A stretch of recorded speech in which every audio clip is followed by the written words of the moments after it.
Welcome back, everybody, to Hanging with the Hoopers. Andrew and Tim Hooper, your hosts. Yeah, welcome. Man, brother, I'm excited to be back with you here. We finally got this worked out where we are virtual. Baby. Yeah. We're in our virtual studio. Big shout out to this platform we're using now, Riverside. It's been great. So getting all the technical kinks worked out and we're ready to roll. So good to be with you, man. Happy, what day is it today? Thursday. Happy Thursday. It's been great, man. Happy Thursday.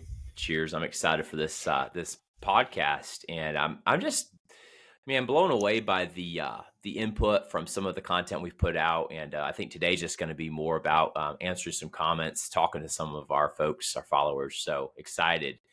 Thank you all for following along and helping us get the message of leadership and the heart of leadership, the attitude of leadership out to the world. So Andrew, this has been great, man. And I'm excited to take the podcast to the next level here into the new year. Yeah, it's exciting. And thank you to everyone who's following along. Tim and I like to talk, especially Tim. He's definitely got the gift of gab. So as we've talked about things and topics that matter and things that we've seen over the years, it's been a wonderful journey so far. And recently, one of the things that kind of catapulted this, I guess, online and getting some more followers and engagement was a live podcast we did at one of our industry conventions about a month ago. And great opportunity. We recorded live in front of a big audience and talked about quite a few topics, but really like leadership in a down market during sales. For those of you who don't know, Tim and I are in the real estate services space. So we work with everyone from, lenders, real estates, title companies in the entire transaction.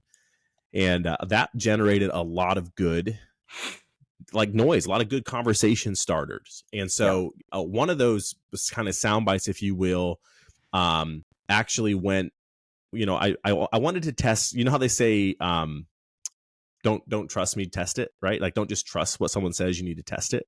Correct. So I did that. I wanted to test and see. Make sure you get that. Make sure in sales, make sure you get that right, though. It's don't just trust me. And you want people to trust you and you want to be a person of your word.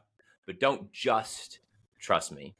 Also test me. So take me up on it, right? Give me a shot. And Andrew, you did. You launched a channel, and within a week grew it to 1,000 followers. I mean, it's pretty impressive, bro. And I was very, very kind of humbled, honestly, to watch you do it, because here you were taking content that we had just poured our heart into. I mean, how many hours did we put into the prep of an hour-long conversation with a room full of professionals?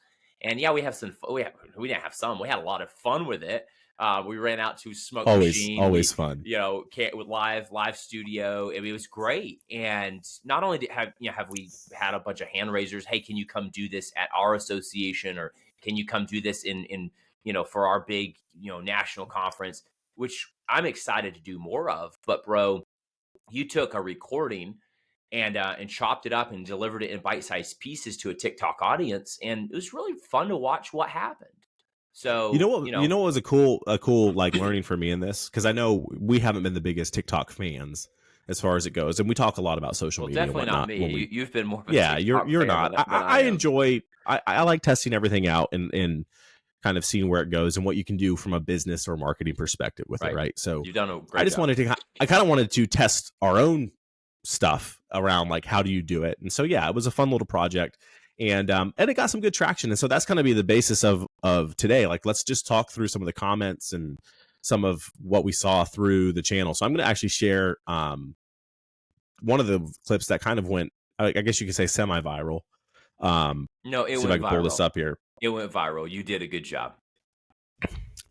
It wasn't me. This was actually Tim's clip here. So I'm going to play this for us, and then let's just talk about some of the comments and respond to some of these, because I think this is a good jumping off point for our virtual podcast. So let's go. Yeah. So, and guys, if you're on TikTok, go follow the channel. Andrew's going to continue to this is going to be our channel of choice. So hanging with the Hoopers. With those 300 and giving them honest feedback, thanking them where we can, but giving them honest feedback and saying, we got to get this together. We get everybody together and we diatribe for 20 minutes, kind of in generalities. Every top performer on the team is feeling like, oh, you haven't paid attention to my work. Like, and what you're doing is you're demoralizing the team because we're unwilling to zoom in one-on-one and have difficult conversations. So you need to be careful when it's a team setting on what we're doing. All right. It really does. So that was one. I mean, it went pretty crazy, and I'm going to stop sharing in a minute, but there's a few comments on here. Just pardon the French in some of these comments. Well, I'll tell you too. Just thinking back on the this little blip was, man, I was just talking from a place of this has happened time and time again in my career, as a sales producer and then as a sales leader as well, where maybe the owner or maybe somebody up the chain, they see one or two things and bring everybody together, and as somebody who really brings it all and leaves it all on the field and probably works way too hard sometimes, doesn't know sometimes when to turn it off. Like you tell me all the time, Tim, you're such a workaholic. I mean, right? I've struggled with that and I work on it, but I'm on that same Zoom call with somebody yelling at everybody about how you're underperforming. I'm like, no, there's probably one or two people who are, and you're unwilling. So it really came from a place. And let me just say this as a side note, since again, we coach on, sales teams and content and speaking from the heart and being authentic. I was just speaking about something that's really a frustration. But I think that frustration, because I was just willing to share that, that's why this went viral, because so many people share that same frustration. So, that's just a great little side note there, I think. Yeah, it is. And when you're telling your story or talking to your audience. So, well, you're already a very passionate person, and you speak from the heart all the time. And I think it just resonates. And it's not really about the virality of it, but what it did is it actually helped me understand, and you understand a little bit better, just hearing everyday Americans kind of out there commenting on this and like hearing it. Right. And a comment here is like, corporate culture is not to say anything about bad performers as long as overachievers are keeping everyone afloat. And, and then right. when something is bad enough, they just yell at everybody. Right. And then there's we're not going to go through all 300-400 comments here, but, one of the things that kind of made me laugh was you had 3 low performers from CVS, WWS, whoever that is, but they said you had 3 low performers. Now they all are because you sucked the life out of the others. That's demoralizing. It cracked me up a little bit, right? Yeah. But I want to find a few where there's a couple that we saw in here, and I'm going to see if I can find one really quick. But it talks about kind of the like not doing like, no, we can't do that because then you're singling somebody out if you do a one-on-one. And that's kind of really what I wanted to get into today. I'm going to see if I can find this. But what are your thoughts on that as I find the actual comment? Some people did comment like, well, in today's world, we're trained you can't do one-on-ones because then you're singling someone out. Like what does that just spark inside of your brain? Well, first and foremost, from a leadership perspective, are we training our frontline leaders with the emotional intelligence? I mean, some people are calling it being woke. Whether you're a woke believer or not, I mean, the word means you're being socially aware. And I think that if we're investing the time into our frontline management and leadership to say, hey, here's how to have a one-on-one that is emotionally intelligent. But here's the thing, bro. I actually don't think the corporate structure is discouraging that. I think a lot of times frontline leaders build up fear in their minds around it, and they don't know. They think there's a line that's going to be crossed, and they don't know what that line is or where that line is. So they just don't even do the one-on-one because I'm just so afraid of. Instead of thinking, how would I want to be treated as this person? How would I want to be viewed if I was them? And if they're underperforming, do they even know what my expectations are? Or am I building this resentment against this employee who I've never explicitly told, here are my expectations for this role? So I think we have to invest in our frontline leaders and managers just practically how to have a great one-on-one. And Andrew, I know you've done probably 10 times as many one-on-ones with me. So dig into your brain, your portfolio a little bit.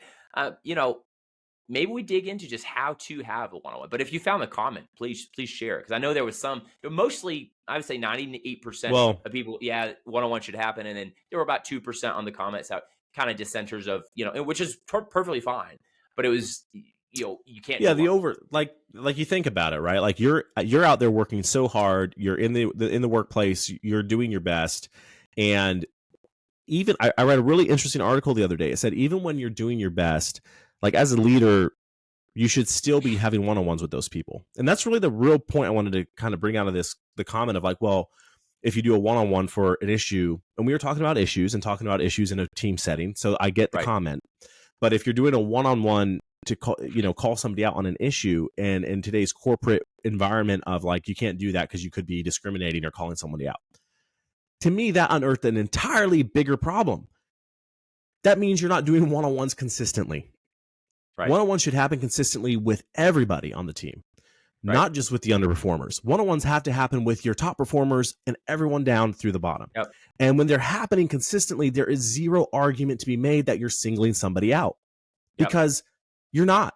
When it's good, you're having a one-on-one, and when it's bad, you're having a one-on-one, and everything in between. And you have to have a structure and a thought process and a way that you kind of do these one-on-ones with your team, so that it's not about, okay, I'm going to pull you in and I'm constantly singling out the same person. And I've seen those leaders. I wouldn't call them leaders. I've seen those managers who they only meet with the team. Like, how many of you have ever been in a situation where you got called to the manager's office, or the manager put a time spot on your calendar for a meeting, and you were like, I'm going to get fired today, right? That's indicative of poor leadership, because they haven't created a culture where it's absolutely normal for you to sit down with your manager, your boss, your leader, whoever it is, and have a good conversation every 2 weeks, every week, however often you need to for your organization, about how things are going, right? Where you need support. And we're going to get into some of these questions you can ask and things you can do to really set yourself up for success and keep your one-on-ones concise and to the point, and where you can address problems as they come up. So that's kind of the idea there, is how often are you scared because your manager put something on your calendar and you feel like you're getting singled out because there is zero process around one-on-ones. Right. And Andrew, this trickles back to, okay, say you have a corporate core value of, you name it, transparent, and you see it, right? When we coach organizations, you always see there's some core value that really this SOP could be built around. So authenticity, accountability, transparency. Okay, great. Perfect. You already have the why to go build an SOP, standard operating procedure, on a one-on-one. And we are, as an organization, going to do one-on-ones because we believe in transparency, authenticity, accountability, whatever your word is. Pick that and go build an SOP and start implementing the one-on-one. And here's the thing. We don't have to sit here for a whole hour and talk about the value of a one-on-one, but let's unpack real quick. Just starting with the why. What is the value of a one-on-one? And take underperformers out from it. I know we were talking about in our clip there, 3 underperformers, and you get everyone together to kind of scold the whole team, or a couple people really killing it. And we talked about the bias of always looking at those top performers as opposed to looking at those 3 or 4 who have actually moved their own needle forward. But we're looking at like the top, like the person who's always winning the cruise, and we're not looking at those people who actually they're starting to make some traction in their own way. So again, we talked about bias on both sides, but you said it so perfectly. Are you having one-on-ones consistently? So back up, do you have an SOP? And back up even further, why? Why build the SOP? So what's the value, bad or good? What's the value? What happens in that one-on-one exchange, bro? Like why? Why should an organization say, okay, this is a priority for us in the new year. We're going to implement these consistently. Well, we've talked about this before. Your people are your number one asset. And so if you're not investing in your people, we've talked about investing time, resources, money, but if you're not investing the coaching, if you're not investing the support, the relationships in people, like that's the why. You have a one-on-one because it's the right thing to do for everyone who works for you. And the big misnomer when it comes to one-on-ones that I think we just miss, and maybe I used the wrong phrase there, but we miss this all the time, is a one-on-one is basically a consistency you have where you as a leader are able to have honest, real conversations around whatever parameters between you and your employee that exist for that job, whatever it is. You might be a leader managing an entire warehouse with 150 employees, and that's your shift, right? So how do your one-on-ones might have to be a little more on the spot where you're just checking in more or less. How many times have we seen in those settings? How many times have I seen a leader that we've coached or a manager come in and just buzz through the floor, walk past 40 people, and didn't go around, didn't make an effort to go check in? How are things? What do you need from me today? That can be a simple one-on-one check-in there if you're in one of those big, busy environments where it's like, hey, it's not physically possible for me to sit down with everybody once a week or twice every 2 weeks, right? Yeah. But you can still scale your one-on-ones. Maybe it's once a quarter, because you need to cycle through 100 people. But most of us lead smaller units. As a leader, we have a smaller group of direct reports where a weekly or bi-weekly one-on-one is absolutely able to happen. Yeah. And the why behind it, again, relationship, understanding your team is your number one asset, and using that time as a constant pulse check, a constant I don't know what the right word is here, but the one-on-ones are where you really, like I said, go within the parameters of whatever their job expectations are and your expectations and their expectations of you. And you ensure on a consistent basis that those parts are all working together. Everything's happening as it should. It's kind of like your oil changes on your car. If you don't do a consistent oil change every 3 months when you hit your miles, it's going to start having some issues. And the one-on-ones are that consistent check-in to make sure that everything is operating as it should be. There's no unspoken, what's the word? There's no unspoken wrongs or issues that are under the surface. There's the support that's being offered from both sides is there. And we're going to break this down into like technical, like how do you actually go into a one-on-one and lead it effectively in 30 minutes or 45 minutes. That's kind of, I mean, what would you add to that, Tim, around the why? Well, I love that you said that, right? It's that emotional check-in, right? It's the job. It's also, we talk about, project creep, when we talk about with project manager, this scope creeps a little bit. Sometimes with our expectations of a role of an employee, sometimes that they can have some scope creep, or maybe we are seeing that the position needs to evolve a little bit, but we're thinking it, we're not saying it. And so this gives us that chance to sit down and really talk about some of those evolutions in real time. But you're so right, bro, especially nowadays. We just came out of, a couple years ago, global pandemic. And now you have, things in the world that can cause some chaos in people's minds and a lot of plug in. And sometimes, we're talking mental health right now being a huge issue, totally under talked about or not talked about enough. And so when you stop to think about it, this is your way of really helping and being there for your team. In I believe that this new age, we have to be here. So well, I'm gonna stop you. I'm gonna stop you right there, because the biggest pushback that I've heard, and we're gonna get into this, and I think this is the time to get into this. Okay, you just said you need to be there at like some emotional support for your team, and there's a line there. I think there's an absolute line when it comes to being a leader and having those levels of conversation that we wanted to talk about. And so I stopped you because if you're listening to this and you're like, oh, I'm not paid to be, I'm not the psychologist, or I'm not Dr. Phil, right? That's kind of the old adage. There were times in my career I felt like Dr. Phil, settling disputes and helping people talk things out and hearing from the peanut gallery off to the side. It was great.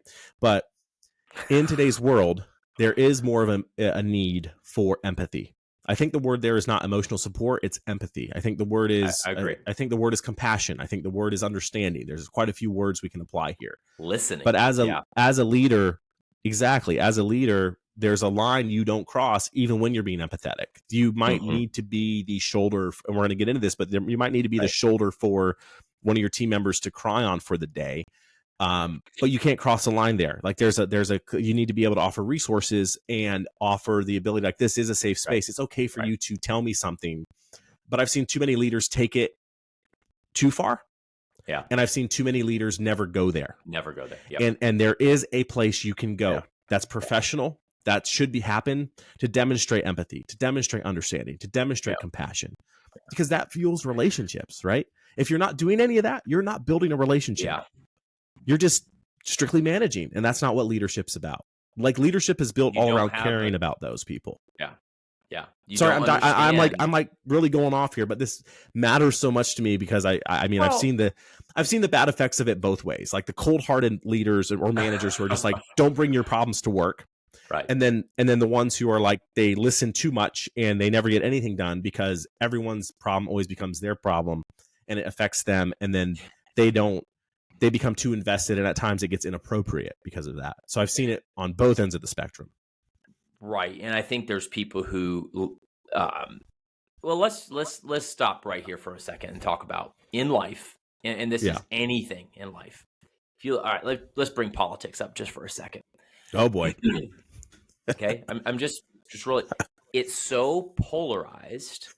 Yeah. Because, and one of the biggest reasons it's so polarized is because you have all these algorithms feeding us news.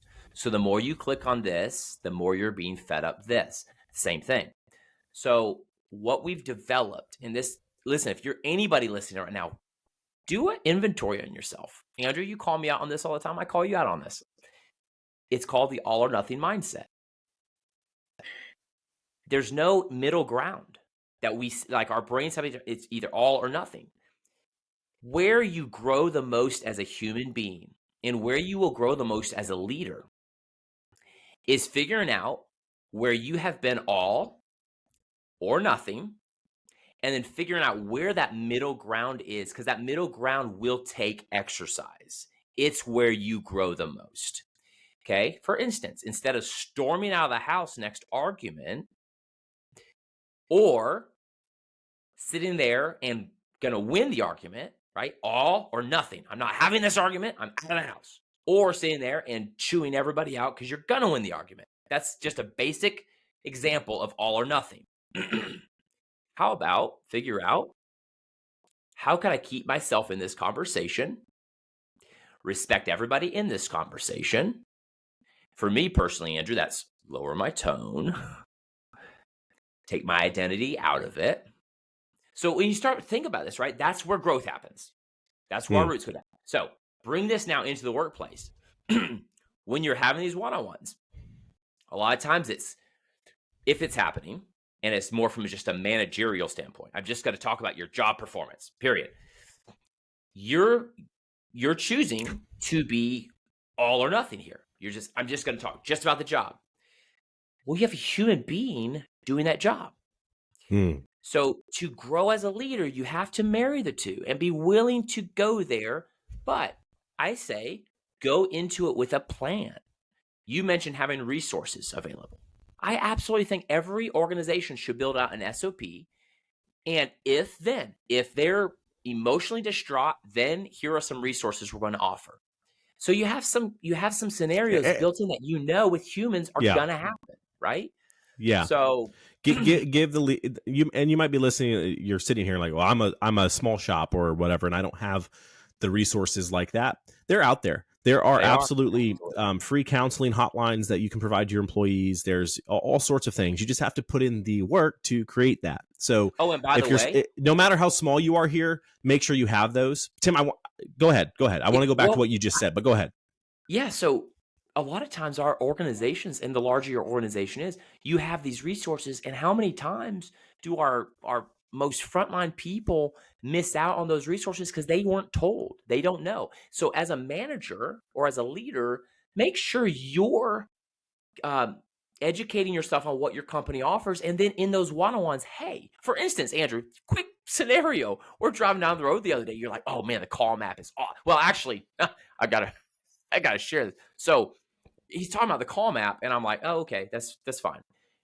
Then we're sharing a hotel room. And you freaking we do that. Bob Ross. Right. We were speaking somewhere and we're like in the same hotel room. Don't knock Bob Ross.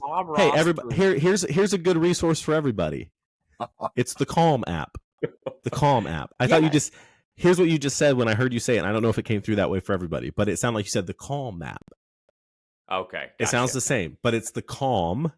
The Calm application. Great application for everything from just getting your woo-saw to, what I use it for, which is sleep stories or things that help you get to sleep, because I have a busy brain. I need to slow it down. But so I like listening to Bob. I like listening. Yeah, Tim's whole nother story over there, which is why we're not in the studio together anymore. No, I'm just kidding. But see how we're different. See how we're different personalities, but the same resource, right? Yeah. So I turn on Bob Ross, and this guy's over here busting my whats because he's he doesn't like Bob Ross when he goes to sleep because you tell him why, Tim. But I love Bob Ross, but I want to go paint. Like, I want to get up and go paint, man. I want to get my, he's talking about this 2-inch brush and this chisel. And I'm like, my brain's wide awake and Andrew's over here snoring. I'm like, turn on a babbling brook or a fireplace or an ocean or something. Some ambient, ambient noises. To be clear with the point here, you told me about a resource that I did not know was available within our organization. Yeah, we get the Calm app for free through our organization that we work for. Simple example. Yeah. But breaking that down for those most frontline employees who might not know. So again, the power of a one-on-one is sitting there listening and having some structure, some SOP behind how you recommend a resource or get them in touch with HR if they have a complaint or whatever, and help them navigate those challenges. And sometimes, did you know, by the way, Dale Carnegie, in a book written in the 1930s, said that Reader's Digest, one of the statistics was more people than not go to a doctor, not so much that they're as sick as they need an audience.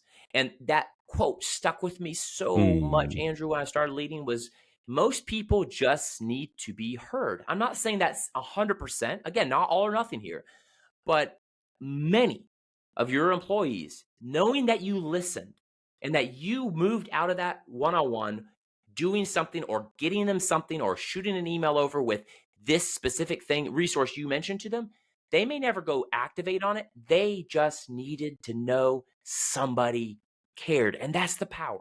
That's the power. That's the why of the one-on-one. But let's go deep into Andrew. So we talked about this. So let's break it into steps, right? So you're guys like I'm going to do one-on-ones with my team, or you're an employee listening to this and you're like, I'm going to go to my manager and tell them that I need to have a consistent one-on-one with them. Okay. Now, just do your best there.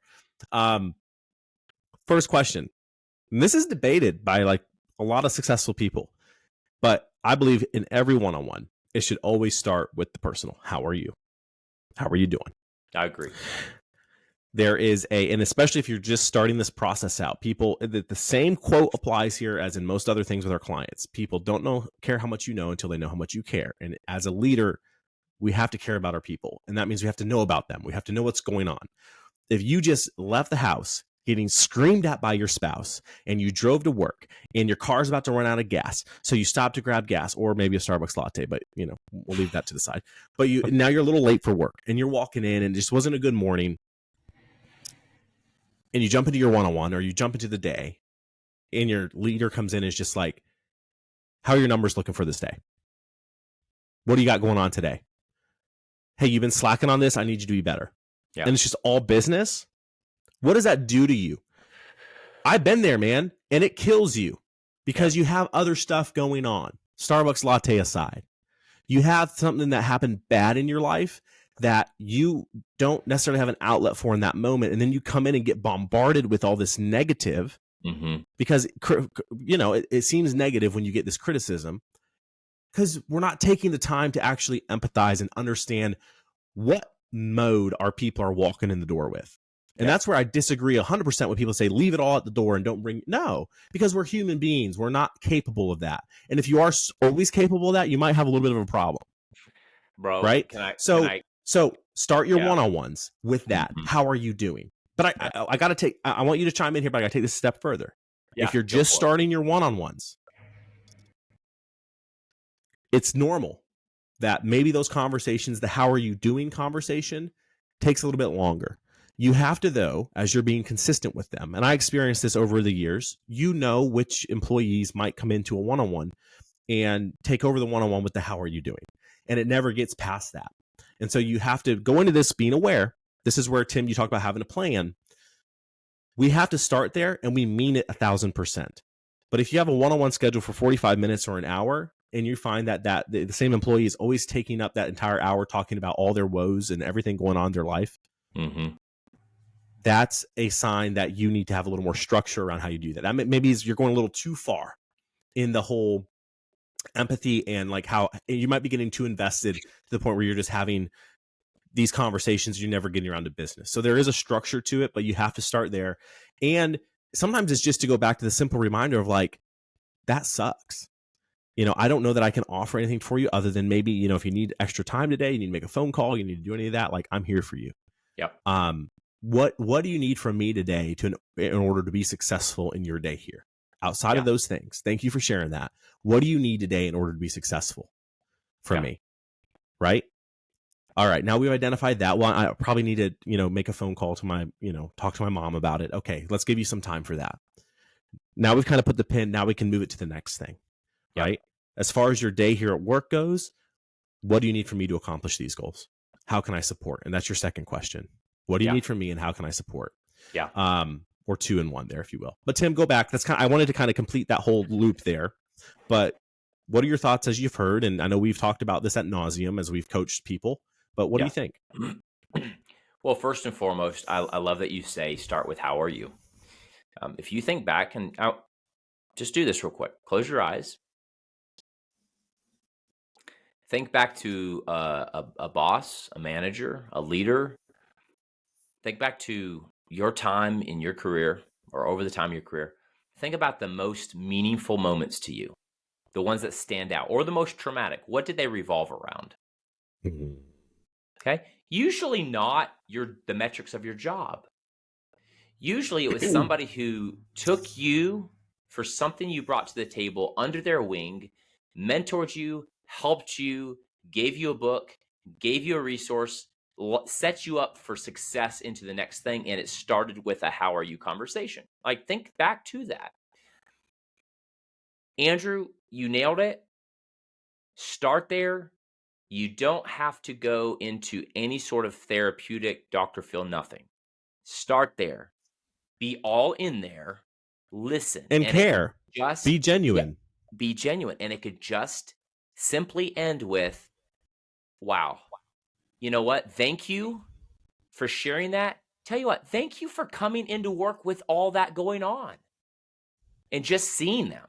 Yeah, thanks for being here today. You could have called out sick and put us in a pickle. That sucks. I get it.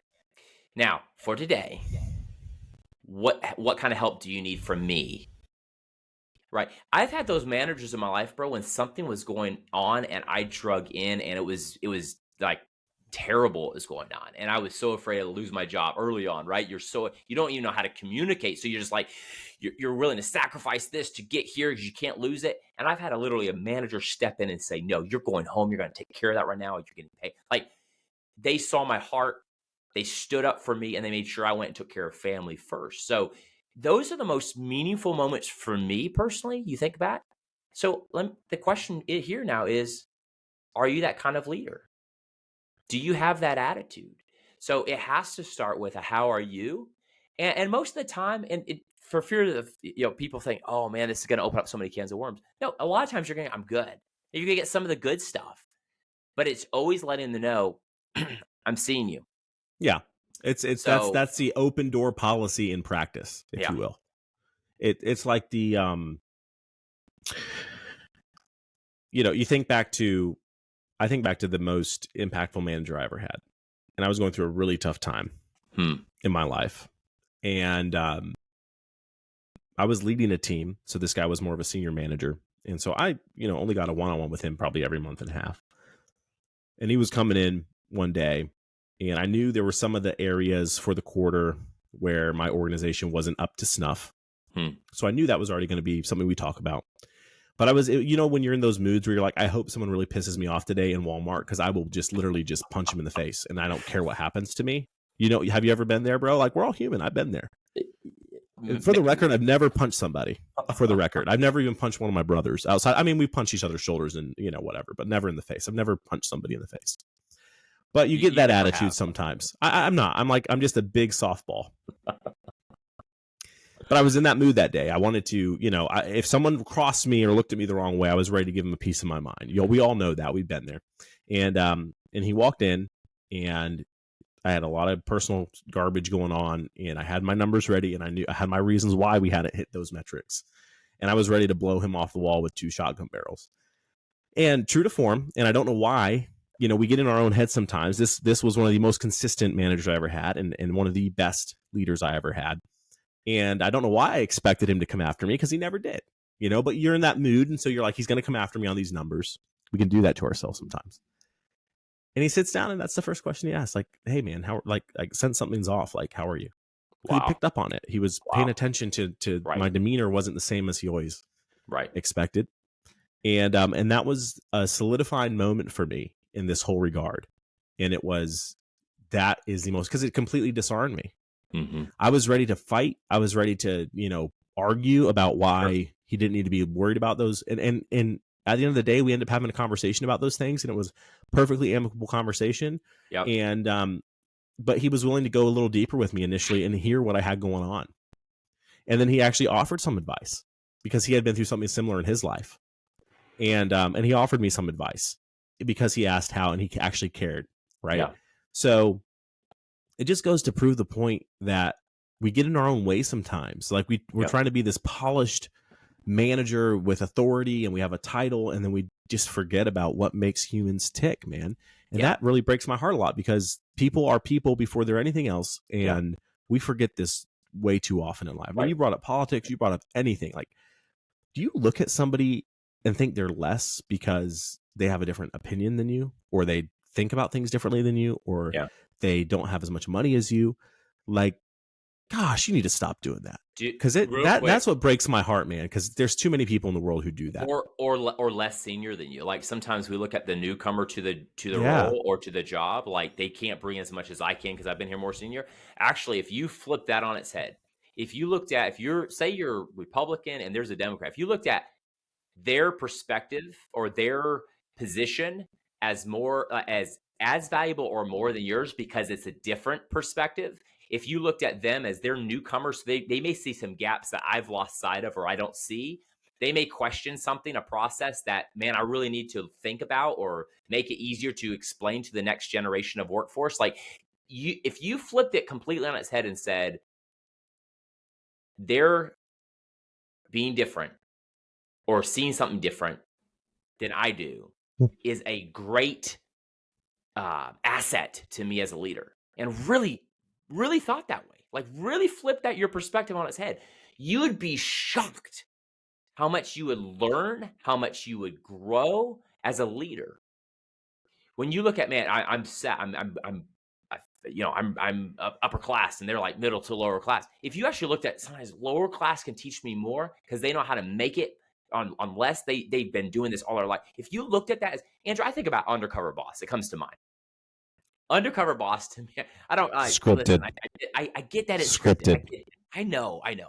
They know. Listen, I know, but hang on. Just think about it for a second. There are things that you lose sight of as a leader. Things that you take for granted as a leader.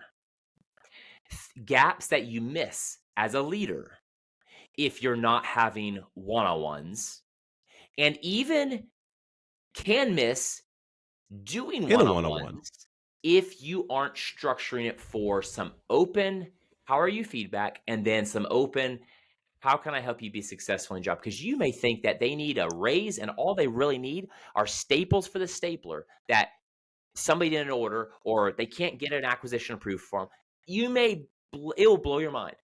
Some of the simplest things that'll make the biggest difference for your people. So, Andrew, I love the two-prong approach. How are you? Well, that's how you start, and it's the whole give and receive concept. Powerful. You got to listen. You got to ask and listen before you tell, or before you offer your feedback. And I ran teams where you had very entry-level people up to some pretty senior people, and I treat them all the same with that.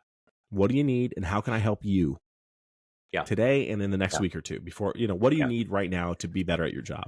And then you got to listen, you got to write down, you got to take notes. And then comes the time. Once we've done that, how are you? We've had that conversation. What do you need from me? What's your understanding of your goal? Where are you at? Help me understand how I can help you get there. It's all in a support, but it's all right. So now we've gotten through. Now you got a better picture of where they view themselves with what they're supposed to be doing. Yep. Now I can say, hey, listen, I have a couple things I need from you, Tim. And now we can get into some of that feedback. Over the last 2 weeks, XYZ, like, what are your thoughts? Could we maybe, I've done it this way too with a high performer. It's like, Wow. you are, and we don't say how much feedback, but I like to give a couple positives. Like, you're crushing it here. You're crushing it here. I think I've seen something that if you tweak would absolutely help you crush it even further. Can I share that with you? Sure. Because I've given them time to share first. Great. Here you go. I think if you were to spend this time of your day doing this or doing it this way, or I listen to some of your conversations, and if you simply tweak, and instead of, going in first with this, change it to this, if you're in sales or whatever it might be, just a simple tweak, I think you see a ton more traction there. What are your thoughts? Right? Well, that sounds like, I could probably try that. Or, no, that's not really me. Okay, help me understand, like, why. So you can go deeper. But everyone is more receptive and more open to coaching and feedback from a manager and a leader if you've taken the time to invest in their well-being, and taking the time to understand how you can help them be more successful. Now I can come in with some of the things that I need from you so that I can be more successful, so that our team can be more successful. But it's all about giving first and then receiving. If that makes sense. Not giving feedback first. It's giving in the sense that you're giving of your time to listen to them before you just jump in with, here's the numbers, where are you at? Bring your plan. I've heard other people have them prepare with all their numbers before a one-on-one. Well, that's not, you can really get into a whole kind of, it's a separate universe there if you're not careful. You got to keep it real world with your people. I agree. And I think also as you build your SOP, think through the different types of one-on-one. Because here's the thing. I believe there should be, quarterly performance analysis. I mean, you could break this down into, if you're doing it weekly or bi-weekly, Andrew, like you mentioned, if you have a smaller unit, then that could be a quick 15-minute, how are you? And how can I help you be successful in your role? That could be a 15 to 30-minute conversation. It could be a 20-minute, 10-minute. How are you? How can I help you be successful this week? You might have that as a smaller unit once a week or one bi-weekly. But then monthly, you might be sitting down more of a, more accountability around goal. And here's the thing. What are you doing as an organization to include your team, your people into some of the goal setting for your division, your unit, your section, your storefront, wherever you're at in the world? What are you doing to bring them into some of that goal setting? And then coming out of that goal setting with, okay, here are the 3 things we're going to measure together. And these 3 things will be part of our accountability one-on-ones once a month, whatever that might be. So that every time you're sitting down and talk, you're not bringing those 3 things, but those 3 things may have to be metrics driven. If you're in sales, can I chime in here to simplify this for everybody? 100%. Because, every one-on-one, here's how you simplify it, because this is what we've taught. So we teach businesses, like, have your pillars of what you look at to inspect in your business, right? Yep. And my 4 are your business growth, your operational excellence, your client experience, and your team member experience. Those are always my 4. Okay. And I learned those from the big companies I worked for, and I've stuck with those. So you're just taking that same 4 structured approach, and in your one-on-ones you do with your team, you're going into each one of those pillars with them. That should be how your annual reviews are built. Everything should be aligned from top to bottom. Company core values, down to job expectations, down to what you inspect, down to how you rate your employee. Just align that stuff. If you get all that aligned, it makes your one-on-ones easy. We talked about why a one-on-one, where it allows you to operate in the, the expectations of the employee, and they know the expectations of you, their manager. How many times have you onboarded an employee and you never sat him down and you never had, here's your 5 things that we're going to be looking at? One of my things that I always did was tell my employees, hey, when you show up every day at work, these are the 4 things that I'm always going to be looking at. And when we talk, these are the 4 things that I'm always going to be asking you about. And they were the 4 business structures, right? How are you doing with your sales metrics? How are you doing it when it comes to running the branch or running the team, or like keeping things locked and secured, or whatever industry you're in, like the operational excellence? Right. How are you treating our clients, and how are you treating your team members? 4 things. Business pillars. Never varies. Makes your one-on-one so easy. Now I can go in and have the conversation about how are you? What do you need from me? And they always expect and know that those are the things I'm going to be asking them about, because we're consistent in the expectation, clear expectation was set up front, that these are the responsibilities of your job. And I had different job families. So like I was in banking, we know that, but for me, the teller's job responsibilities under business growth are different than the banker, and the bankers are a little bit different than the private banker and different than the financial advisor and the home lender. But they all have a pillar. They all have something underneath business growth that's been inspected. Exactly. No matter the job role. So I just want to make that very uber clear. So it's not complicated. It's simple, but it's not easy because you have to tee it up. And if you're starting mid career with somebody, it might take sitting down with the team and getting clear on what you expect as far as performance. When you set clear expectations around what you expect a job role in your company to do, you tee yourself and them up for success. How many times as an employee have you taken a job and you walked in day one, you never got proper onboarding, and you never really knew what your job role was? You never really knew what you were being measured on. It was like Russian roulette when you got to the end of the year with your job performance review. You had no clue what was going to happen because no one ever took the time to articulate and help you understand, hey, here's the 5 things you need to be doing in this role for us to rate you high. Here's the things you need to exceed.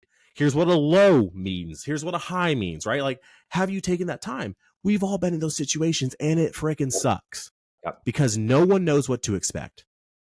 Well, Andrew, I like to put this, and first and foremost, I like how you broke that down, right? Where you have the pillars, everyone has some ownership in that pillar, and it looks different for everybody, but it's clear. Now, how do you make that clear? Make sure you as a leader aren't simply implying what needs to be done or speaking in generalities about what needs to be done, or take some inventory and think the employees that aren't performing up to your standard, have you sat down with them and clearly articulated explicitly what are the most important factors in their job role? So, well, I hired them. I put a job description together. Let's be clear here. Many times we put a job description together and we'll hire somebody and they're either all what that job description said, over what that job description said, or had some areas that they needed some professional development to get to what you wanted. So everyone's different there. And that job description, by the way, is like a lot of times our New Year's resolutions. It goes in a drawer somewhere, or it's lost in a file folder on your laptop somewhere, and you're just happy they showed up this morning and they're a body doing the work. But that does not boost their morale, and it definitely doesn't boost your business when they don't know, am I succeeding every day? Mm-hmm. Am I actually doing a good job? Am I overperforming? Like you maybe implied it at hire, and then it's implicit, it's in your brain. And by the way, the person that retired from that position, they might have been doing the little extra things here and there that you now are kind of holding onto. You never, ever communicate them explicitly to this new hire, but in the back of your brain, they're underperforming constantly because they're not bringing those 3 or 4 extra things that this more senior person who did it for years was doing. And I see this happen so many times. This resentment builds. You look at them through this lens of underperformance, and they're coming into work feeling like they're performing because it's implied, it's implicit. You never sat down and explicitly said, hey, I expect this to happen, this to happen, this to happen. What are your thoughts? And by the way, I think you could even add to or make this better. And so does that make sense, bro? So you're sitting down with them. So much. I kind of want to like we like what you just said. We hire somebody and we think that they should know what's in our head to do the role. Yeah. And then we're sitting there and we just start criticizing them to other leaders on our team, or we start criticizing them to them. Yeah. They have no clue because we've never articulated what that job role needs to be. Yes. We've never sat down and said, here's the 5 or 6 or 7 things that I need that make you perform in this job. If you hit X number of meetings a week, if you do this or that, or, you know, we coach a lot in the warehousing world. Like if you keep the floor safe, right, for 30 days, everyone gets a bonus or whatever. You know, you wear your helmets, you wear your glasses. I'm always looking for safety. You're keeping these things moving forward, and you're doing X number of pallets a day or whatever it might be. That's what a solid performer here looks like. Now, if you go above and beyond that, it's only going to help you. And if you shirk from that, it's only going to hurt you. So that's kind of our standard. That's whenever I talk to you, those are some of the things I'm going to be looking at. And if I want you to know that right up front. Let me know. Let me know. right? Like, I'm here to help you. So if there's a roadblock or someone's wasting your time or you feel like you're getting sucked into another job that's not yours, let me know. Let's talk about it. So, and then you have to be proactive to go have those one-on-ones to make sure all that is happening, right? Yep. That's the whole crux of today. Clear expectations. And you said it so well. You said it so well. Implied versus actually explained.